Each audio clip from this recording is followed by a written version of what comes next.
نحمده ونصلي على رسوله الكريم أما بعد فأعوذ بالله من الشيطان الرجيم بسم الله الرحمن الرحيم قال الله تبارك وتعالى في القرآن المجيد والفرقان الحميد رب هب لي من الصالحين فبشرناه بغلام حليم فلما بلغ معه السعي قال يا بني إني أرى في المنام أني أذبحك فانظر ماذا ترى قال يا أبت افعل ما تؤمر ستجدني إن شاء الله من الصابرين فلما أسلما وتله للجبين وناديناه أن يا إبراهيم قد صدقت الرؤيا إنا كذلك نجزي المحسنين۔ محترم حضرات، اللہ جل شانہ کا بڑا احسان ہے اور اس کا کرم ہے کہ اس نے ہم لوگوں کو یہ عشرہ ذی الحجہ عطا فرمایا ہے۔ یہ بڑا مبارک عشرہ ہے۔ سال بھر میں نیک اعمال سب سے زیادہ اسی میں محبوب ہے اللہ تعالیٰ کو، سب سے زیادہ فضیلت والے دن یہی ہے، لہذا ان دنوں میں زیادہ سے زیادہ نیک کام ہمیں کرنا چاہیے۔ اس عشرے میں اللہ تبارک و تعالی نے نیکیوں کا اجر و ثواب 700 درجے تک بڑھا دیا ہے۔ حضور پاک صلی اللہ علیہ وآلہ وسلم نے ارشاد فرمایا، یعدل صیام کل یوم منها بصیام سنۃ، ان 9 دنوں میں ایک ایک روزے کا ثواب ایک ایک سال کے روزوں کے برابر ہے۔ وقیام کل لیلۃ منها کقیام لیلۃ القدر، اور ان 9 راتوں میں ہر رات کی شب بیداری کا ثواب شب قدر کے برابر ہے۔ اور حضور پاک صلی اللہ علیہ وآلہ وسلم نے ارشاد فرمایا، صیام یوم عرفہ احتسب علی اللہ ان یکفر السنۃ التی قبلہ والسنۃ التی بعدہ۔ یوم عرفہ کے روزے کے بارے میں مجھے اللہ تعالیٰ سے امید ہے کہ وہ 1 سال کے اگلے اور 1 سال کے پچھلے گناہوں کا کفارہ ہو جائے گا۔ اور اس کے بعد جو عید کی رات آتی ہے اس کے بارے میں حضور پاک صلی اللہ علیہ وآلہ وسلم نے ارشاد فرمایا، من احیا لیلۃ العید لم یمت قلبہ یوم تموت القلوب۔ جو شخص عیدین کی راتوں کو زندہ کرے گا تو جس دن سب لوگوں کا دل مر جائیں گے اس کا دل نہیں مرے گا۔ علماء نے فرمایا کہ اس سے یا تو فتنہ و فساد کا زمانہ مراد ہے یا قیامت کا دن مراد ہے، اس دن بھی اس کا دل زندہ رہے گا جو شخص عیدین کی راتوں میں اللہ تعالیٰ کی عبادت کیا کرتا تھا۔ اس کے بعد جو عید کا دن ہے اس میں اللہ تعالیٰ نے ہم کو یہ 2 حکم فرمائے، فَصَلِّ لِرَبِّكَ وَانْحَرْ، ایک تو یہ کہ آپ نماز پڑھیے، ایک یہ کہ قربانی کیجیے۔ عید کی نماز پڑھنا بھی واجب ہے اور قربانی کرنا بھی واجب ہے۔ قربانی کے بارے میں صحابہ اکرام نے حضور پاک صلی اللہ علیہ وآلہ وسلم سے پوچھا، ما هذه الاضاحی یا رسول اللہ، اللہ کے رسول یہ قربانیاں کیا ہیں؟ تو حضور پاک صلی اللہ علیہ وآلہ وسلم نے فرمایا، سنت ابیکم ابراہیم، تمہارے ابا جان ابراہیم علیہ السلام کا طریقہ ہے، ان کی یادگار ہے۔ حضرت ابراہیم علیہ السلام کو اللہ تعالیٰ سے کیسی محبت تھی۔ ہم اپنے بارے میں سوچیں، ہم کو اللہ تعالیٰ سے کتنی محبت ہے۔ آپ اپنے بارے میں سوچئے کہ آپ کو اللہ تعالیٰ سے کتنی محبت ہے، کس قدر محبت ہے۔ اللہ تعالیٰ نے فرمایا، والذین آمنوا اشد حبا للہ، ایمان والے سب سے زیادہ اللہ تعالیٰ سے محبت کرتے ہیں۔ تو اللہ تعالیٰ سے حضرت ابراہیم علیہ السلام کو بہت زیادہ محبت تھی، حتیٰ کہ ان کا لقب خلیل اللہ تھا، یعنی اللہ کے دوست۔ تو اللہ تعالیٰ نے ان کا امتحان لیا۔ حضرت ابراہیم علیہ السلام کے بہت سے امتحانات لیے، ان کو گھر سے نکال دیا گیا توحید کی وجہ سے، ایمان کی وجہ سے، ان کو قوم نے بھی نکال دیا، وطن سے بھی نکال دیا، اور بادشاہ نے ان کو آگ میں ڈال دیا اس وجہ سے کہ وہ ایمان کی دعوت دیتے تھے۔ یہ سب امتحانات سے گزرے حضرت ابراہیم علیہ السلام، اور بڑی دعاؤں کے بعد، بڑی تمناؤں کے بعد ایک بچہ پیدا ہوا جس کے لیے بڑی دعائیں کی تھی، رب حب لی من الصالحین، اے میرے پروردگار مجھے ایک نیک وارث عطا فرما دیجئے، نیک بچہ عطا فرما دیجئے۔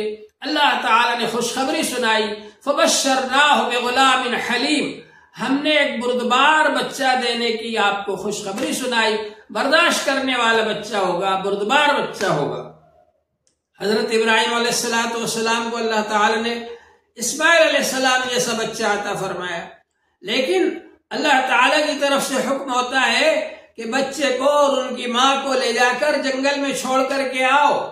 تو حضرت اسماعیل علیہ السلام کو اور ان کی والدہ حضرت ہاجرہ رضی اللہ عنہ کو حضرت ابراہیم علیہ السلام لے کر کے چلے اور مکہ شریف آ گئے اور خانہ کعبہ کے پاس لا کر ان کو چھوڑ دیا۔ اور جب جانے لگے تو حضرت ہاجرہ نے پوچھا، ارے اس معصوم بچے کو اور ہم کو چھوڑ کر کہاں جا رہے ہو؟ کوئی جواب نہیں دیا۔ پھر حضرت ہاجرہ نے ہی سوچا کہ یہ اللہ کے نبی ہیں اور اللہ کے حکم کے بغیر کچھ نہیں کر سکتے، تو انہوں نے پوچھا کیا اللہ کے حکم سے چھوڑ کر جا رہے ہو؟ تو ابراہیم علیہ السلام نے کہا کہ ہاں۔ تو اس کے بعد ان کو یقین ہو گیا کہ ایسا ایمان تھا حضرت ہاجرہ رضی اللہ عنہ کا۔ انہوں نے کہا کہ اچھا اگر اللہ کے حکم سے چھوڑ کر جا رہے ہو تو جاؤ، اللہ تعالیٰ خود ہماری حفاظت کرے گا، اللہ تعالیٰ خود ہمارے رزق کا انتظام کرے گا، اللہ تبارک و تعالیٰ کے سپرد کر کے جا رہے ہو تو کوئی بات نہیں، چلے جاؤ۔ آپ سوچئے اس باپ کا کیا حال ہو رہا ہوگا، اس باپ کے دل پر کیا گزر رہی ہوگی جس نے اپنے معصوم بچے کو اور اپنی بیوی کو، جو کہ پردہ نشین بیوی ہیں، جو کہ کسی سے تعلقات نہیں جانتی اور وہاں کوئی ہے بھی نہیں جنگل کے اندر، بالکل ایسی جگہ ہے، بے آب و گیا جگہ ہے، غیر آباد جگہ ہے، ویران جگہ ہے، بیابان جنگل ہے، ایسی جگہ پر اپنی بیوی کو اور اپنے معصوم بچے کو چھوڑا ہو، اس کے دل پر کیا گزر رہی ہوگی۔ لہذا حضرت ابراہیم علیہ السلام نے تھوڑا آگے جا کر کے اللہ تعالیٰ سے دعا کی کہ اللہ تعالیٰ میں نے اپنی بیوی کو، اپنے بچے کو یہاں پر چھوڑا ہے اور یہ غیر آباد جگہ ہے، بے آب و گیا جگہ ہے، بے آب و دانہ ہے، یہاں کھانے پینے کے لیے کوئی آب و دانہ نہیں ہے، پانی نہیں ہے، کھیتی نہیں ہے، دانہ نہیں ہے، غلہ نہیں ہے، ایسی جگہ پر میں نے آپ کے حکم سے چھوڑا ہے اللہ تعالیٰ، اور اس لیے چھوڑا ہے آپ کے گھر کے پاس، بیت اللہ شریف کے پاس، خانہ کعبہ کے پاس چھوڑا ہے تاکہ یہ لوگ آگے جا کر کے خانہ کعبہ کو آباد کریں، اس لیے میں نے ان کو یہاں پر چھوڑا ہے۔ آپ ہی ان کی حفاظت کرنے والے ہیں، آپ ہی ان کی مددگار ہیں۔ اے اللہ تعالیٰ لوگوں کے دلوں کو ان کی طرف مائل کر دیجئے، اے اللہ تعالیٰ لوگوں کے دلوں میں ان کی طرف توجہ کرنے کے لیے محبت پیدا فرما دیجئے۔ یہ دعا کی حضرت ابراہیم علیہ السلام نے، اور یہ فرمایا کہ ان کو آپ پھلوں کا رزق عطا فرمائیے۔ یہ دعا کر کے وہاں سے چلے گئے۔ اللہ جل شانہ نے ان کے لیے انتظام فرمایا۔ جب وہاں پر کھانا اور پانی جو ساتھ میں تھا وہ ختم ہو گیا اور بچہ پانی کے لیے تڑپ رہا تھا اور اس کے پاس میں کچھ بھی نہیں تھا، ایسے حالات کے اندر بچے کا تڑپنا ایک ماں سے نہیں دیکھا گیا۔ ماں کی ممتا کو آپ جانتے ہیں۔ حضرت ہاجرہ رضی اللہ عنہا دیکھ رہی ہے کہ بچہ تڑپ رہا ہے پانی سے اور ایڑیاں رگڑ رہا ہے زمین کے اوپر، تو وہ دوڑتی ہوئی جاتی ہیں، صفا پہاڑی پر چڑھتی ہیں، چاروں طرف پانی تلاش کرتی ہیں، اور اس کے بعد پھر آتی ہیں اور مروہ پہاڑی پر چڑھتی ہیں اور چاروں طرف پانی تلاش کرتی ہیں۔ اس طرح انہوں نے 7 چکر لگائے۔ ان 7 چکروں کی یادگار اللہ تعالی نے حاجیوں کے لیے بنا دیا کہ اب آپ کو سعی کرنا ہے صفا مروہ کے درمیان۔ اور جب انہوں نے 7 چکر لگا لیے تو اللہ تبارک و تعالی نے معصوم بچے حضرت اسماعیل علیہ السلام کے قدموں کے نیچے سے پانی کا فوارہ جاری فرما دیا، پانی کا چشمہ جاری فرما دیا، جس کو ہم زمزم کہتے ہیں۔ حضرت ہاجرہ رضی اللہ عنہ نے آ کر چاروں طرف اس کی بانڈری کر دی اور زمزم فرمایا اس سے کہ رک جا رک جا۔ آج وہ زمزم کا پانی سائنسداں کہتے ہیں دنیا میں سب سے اچھا پانی ہے، سب سے بہتر پانی ہے۔ حضور پاک صلی اللہ علیہ وسلم نے تو بہت پہلے فرمایا کہ ماء زمزم لما شرب لہ، جس مقصد کے لیے زمزم شریف کا پانی پیا جائے گا اس میں کامیابی ہوگی۔ اور پھر اس کے بعد میں جب حضرت ابراہیم علیہ السلام تشریف لائے اور حضرت ابراہیم علیہ السلام کو اللہ تعالی نے ایک خواب دکھایا کہ میں اپنے بیٹے کو ذبح کر رہا ہوں۔ جب حضرت اسماعیل علیہ السلام 9 سال کے ہو گئے، چلنے پھرنے دوڑ دھوپ کے قابل ہو گئے، باپ کا سہارا بننے کے قابل ہو گئے، تو اس وقت ان کو یہ خواب دکھایا اللہ تعالیٰ نے۔ حضرت ابراہیم علیہ السلام نے اپنے بیٹے سے کہا کہ بیٹا میں خواب دیکھ رہا ہوں کہ میں تم کو ذبح کر رہا ہوں، بتاؤ تمہاری کیا رائے ہے؟ تو وہ بیٹے بھی آخر حضرت اسماعیل علیہ السلام بھی حضرت ابراہیم علیہ السلام کے بیٹے تھے، لہذا انہوں نے کہا یا ابت افعل ما تؤمر ستجدنی انشاء اللہ من الصابرین، اے ابا جان آپ کو جو حکم دیا جا رہا ہے آپ اس کو کر گزریے، انشاءاللہ آپ مجھ کو صبر کرنے والوں میں سے پائیں گے۔ حضرت اسماعیل علیہ السلام نے یہ کہا اور پھر وہ ان کو لے کر کے گئے اور مینا میں لے جا کر کے لٹا دیا۔ اسماعیل علیہ السلام کہتے ہیں ابا جان آپ اپنی آنکھوں پر پٹی باندھ لیجیے، ابا جان آپ میرا کرتا اتار دیجیے، کہیں ایسا نہ ہو کہ خون کے چھینٹے کرتے پر آ جائے اور آپ اللہ کا حکم پورا نہ کر سکے، اور کہیں ایسا نہ ہو کہ آپ کی نظر میرے چہرے پر پڑے اور آپ اللہ کا حکم پورا نہ کر سکے۔ اس طرح سے ایک معصوم بچہ مشورہ دے رہا ہے اپنے ابا کو۔ حضرت ابراہیم علیہ السلام نے آنکھوں پر پٹی باندھ لی، حضرت اسماعیل علیہ السلام کا کرتا اتار دیا، اب چھری سے ذبح کرنا چاہ رہے ہیں، لٹا دیا۔ فلما اسلما وتلہ للجبین، جب دونوں نے ہمارے حکم پر سر جھکا دیا، دونوں ہمارا حکم پورا کرنے کے لیے تیار ہو گئے، اور اسماعیل علیہ السلام کو پیشانی کے بل لٹا دیا۔ پیشانی کے بل اس لیے لٹایا کہ اسماعیل علیہ السلام نے کہا کہ آپ مجھے پیشانی کے بل لٹائیے، کہیں ایسا نہ ہو کہ میری اور آپ کی نظر مل جائے تو آپ اللہ کا حکم پورا نہ کر پائے۔ اور بعض علماء نے فرمایا کہ کروٹ کے بل لٹایا، اس سے پیشانی بھی مل جاتی ہے زمین سے۔ بہرحال حضرت ابراہیم علیہ السلام نے اسماعیل علیہ السلام کو لٹا دیا اور چھری چلانے لگے تو چاروں طرف سے کوہرام مچ گیا، آسمانوں میں زمینوں میں کوہرام مچ گیا کہ یہ کیا ہو رہا ہے، کس طرح سے حضرت اسماعیل علیہ السلام کو ذبح کیا جا رہا ہے۔ اللہ تبارک و تعالی نے حضرت ابراہیم علیہ السلام کو یہ خوشخبری دی کہ ہم نے آپ کی قربانی کو قبول کر لیا، اور اللہ تعالی نے حضرت اسماعیل علیہ السلام کے بدلے میں اور ان کے فدیے میں ایک دمبا جنت سے بھیجا، اور جبرائیل علیہ السلام کو حکم فرمایا کہ دمبے کو رکھ دیں، اسماعیل کو ہٹا دیں اور ان کی جگہ پر دمبے کو رکھ دیں، اور اللہ جل شانہ نے آواز دی وَنَادَيْنَاهُ أَن يَا إِبْرَاهِيمُ قَدْ صَدَّقْتَ الرُّؤْيَا إِنَّا كَذَلِكَ نَجْزِي الْمُحْسِنِينَ، ہم نے آواز دی کہ ابراہیم آپ نے اپنا خواب سچا کر دکھایا، ہم احسان کرنے والوں کو ایسے ہی بدلہ دیتے ہیں کہ ہم ان کو ان کی جان بھی بچا لیتے ہیں اور ان کے فدیے میں ذبیحہ بھی بھیج دیتے ہیں۔ وَفَدَيْنَاهُ بِذِبْحٍ عَظِيمٍ، عظیم الشان ذبیحہ ہم نے ان کے فدیے میں بھیج دیا۔ اور اللہ تعالی نے ہمیشہ کے لیے اب یہ طریقہ جاری فرما دیا کہ جانور کو ذبح کیا جائے گا اور جان کا فدیہ ہو جائے گا۔ ان کی برکت سے اللہ تعالی نے ہمارے لیے آسانی کر دی۔ وَتَرَكْنَا عَلَيْهِ فِي الْآخِرِينَ، یہ اللہ تبارک و تعالی نے انعام فرمایا۔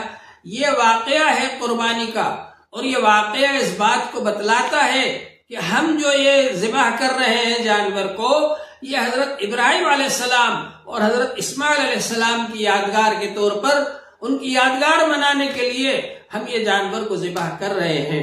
تو حضور پاک صلی اللہ علیہ وآلہ وسلم نے اس کی طرف اشارہ فرمایا اور یہ فرمایا کہ سنت ابیکم ابراہیم، تمہارے ابا جان ابراہیم علیہ السلام کا طریقہ ہے، ان کی یادگار ہے۔ صحابہ اکرام نے پوچھا فما لنا فیہا یا رسول اللہ، ہمارے لیے اس میں کیا اجر و ثواب ہے؟ تو حضور پاک صلی اللہ علیہ وآلہ وسلم نے فرمایا کہ بکل شعرۃ حسنہ، ہر بال کے بدلے میں ایک نیکی کا ثواب ہے۔ قربانی کے جانور میں کتنے بال ہوتے ہیں ہم گن بھی نہیں سکتے، بے شمار نیکیاں مل جاتی ہیں۔ صحابہ اکرام نے پوچھا، اللہ تعالیٰ ان کو جزائے خیر عطا فرمائے، ایک ایک بات پوچھ کر کے گئے۔ انہوں نے پوچھا کہ اللہ کے رسول، جن جانوروں میں اون ہوتا ہے تو اون کا رواں بال سے بھی زیادہ باریک ہوتا ہے، آپ اس کے بارے میں کیا فرماتے ہیں؟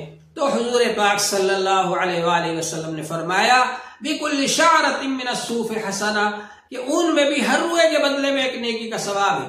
قربانی کے جانور میں کتنے بال ہوتے ہیں ہم لوگ گن بھی نہیں سکتے، اور اللہ تعالیٰ کے خزانے میں کوئی کمی نہیں ہے، اون کا رواں بال سے بھی زیادہ باریک ہوتا ہے، اس پر بھی اللہ تعالیٰ ہر روئے کے بدلے میں ایک نیکی کا ثواب عطا فرماتے ہیں۔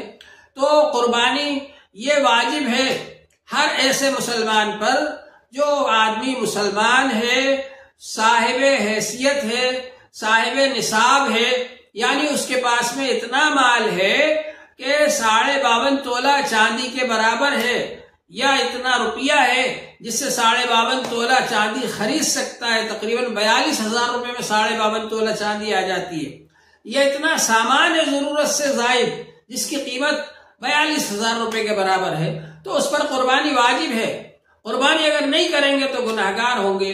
حضور پاک صلی اللہ علیہ وآلہ وسلم نے فرمایا، من کان لہ سعۃ ولم یضح فلا یقربن مصلانا، جس کے پاس وسعت ہے، گنجائش ہے، پھر بھی قربانی نہیں کرتا تو وہ ہماری عیدگاہ کے قریب تک نہ آئے۔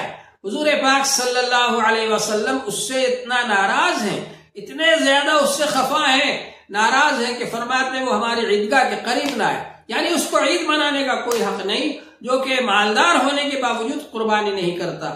تو اللہ تبارک و تعالی نے ہم کو یہ موقع عطا فرمایا ہے۔ حضور پاک صلی اللہ علیہ وسلم نے ارشاد فرمایا، فَقِيمُوا بِهَا نَفْسًا، خوش دلی کے ساتھ قربانی کیا کرو۔ حضور پاک صلی اللہ علیہ وآلہ وسلم نے ارشاد فرمایا، ما عمل ابن آدم من عمل یوم النحر احب الی اللہ من احراق الدم، اللہ تعالیٰ کو قربانی کے دنوں میں سب سے محبوب عمل قربانی ہے۔ وَإِنَّهُ لَيَأْتِي يَوْمَ الْقِيَامَةِ بِقُرُونِهَا وَأَشْعَارِهَا وَأَظْلَافِهَا، قربانی کا جانور اپنے سینگوں کے ساتھ، کھروں کے ساتھ، بالوں کے ساتھ اللہ کے دربار میں حاضر ہوگا۔ وَإِنَّ الدَّمَ لَا يَقَعُ مِنَ اللَّهِ بِمَكَانٍ قبل ان یقع علی الارض، اور قربانی کا خون زمین پر گرنے سے پہلے اللہ جل شانہ کی بارگاہ میں مقبول ہو جاتا ہے۔ فَطِيبُوا بِهَا نَفْسًا، تو خوش دلی کے ساتھ قربانی کرو، ہنستے ہوئے قربانی کرو، خوش ہو کر قربانی کرو۔ اور یہ جو قربانی کے جانور ہیں، یہ قربانی کے جانور کتنے خوش قسمت ہیں کہ اللہ کے لیے قربان ہو رہے ہیں۔ تو بعض جانور بہت خوش ہوتے ہیں اس پر، اور سبھی خوش ہوتے ہیں، یہ روح ہے اللہ کی طرف سے آئی ہے۔ اور بہت سارے جانور جو ویسے ہی مر جاتے ہیں، اس کے مقابلے میں یہ جانور جو اللہ کے لیے قربان ہوتے ہیں، یہ کتنے خوش قسمت ہیں۔ تو بہرحال اللہ تبارک و تعالی نے یہ قربانی کے جانور ہم کو عطا فرمائے، اور اس لیے عطا فرمائے کہ ہم ان کو قربان کریں۔ تو جانوروں کو قربان کرنے سے یہ معلوم ہوتا ہے کہ اس وقت سب سے زیادہ محبوب عمل قربانی ہے۔ قربانی سے جو اجر و ثواب ملے گا وہ کسی اور چیز سے نہیں ملے گا، سب سے زیادہ اجر و ثواب قربانی سے ہی ملے گا، اس لیے کہ اللہ تعالیٰ نے قربانی کو ایسی عبادت بنائی کہ اس کو دن کے ساتھ خاص کر دیا کہ قربانی آپ کو کرنا ہے، اور ان دنوں کے اندر کرنا ہے۔ عید کے دن کرنا ہے، عید الاضحیٰ کے دن، اور اس کے بعد 2 دن اور کرنا ہے۔ ان 3 دنوں کے اندر ہی قربانی ہوگی، اس کے علاوہ قربانی نہیں ہوگی۔ تو قربانی ہم کو ان دنوں کے اندر کرنا ہے، اور اس بات کا ہم کو لحاظ رکھنا ہے کہ ہم صحیح طریقے پر قربانی کریں۔ بعض لوگ ایسا کرتے ہیں کہ اس سال اس کی طرف سے قربانی کر دی، دوسرے سال دوسرے کی طرف سے کر دی، تیسرے سال تیسرے کی طرف سے کر دی۔ یہ طریقہ نہیں ہے قربانی کا۔ جس پر قربانی واجب ہے اس کی طرف سے کرنا ضروری ہے۔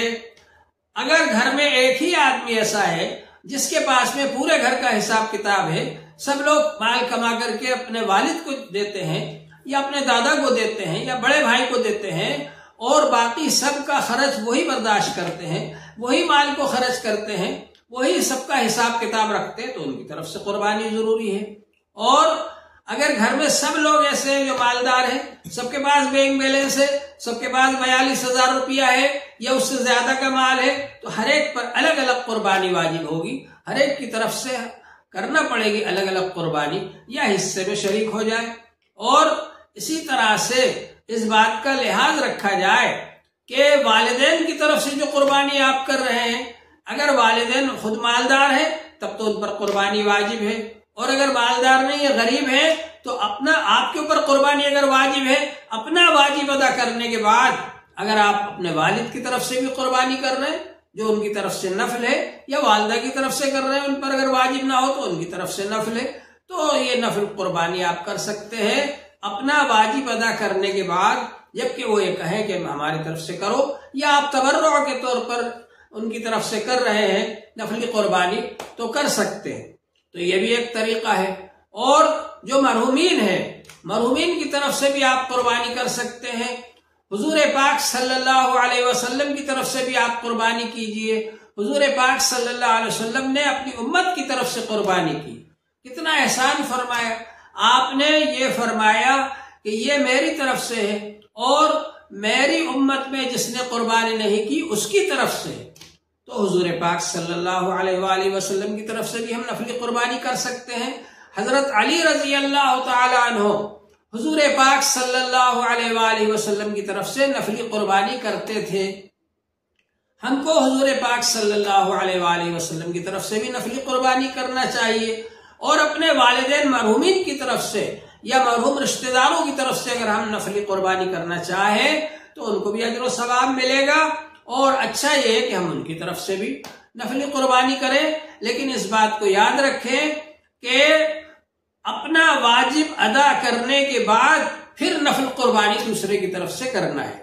اور ایک بات اس بات کو بھی یاد رکھیں آپ کہ اگر خدا نخواستہ کسی کے والد کا انتقال ہو گیا اور ابھی مال میراث تقسیم نہیں ہوا، میراث کو تقسیم نہیں کیا گیا شرعی قاعدے کے مطابق، جس کے جتنے حصے ہیں ان کو وہ میراث کا مال نہیں دیا گیا، تو اس سے پہلے نفلی قربانی آپ اپنی طرف سے اپنے مال میں سے اپنے والد کی طرف سے کر سکتے ہیں، لیکن مشترکہ مال میں سے جو مال وہ چھوڑ کر گئے ہیں اس میں سے آپ قربانی نہ کریں، کیونکہ ابھی میراث ہی تقسیم نہیں ہوئی ہے۔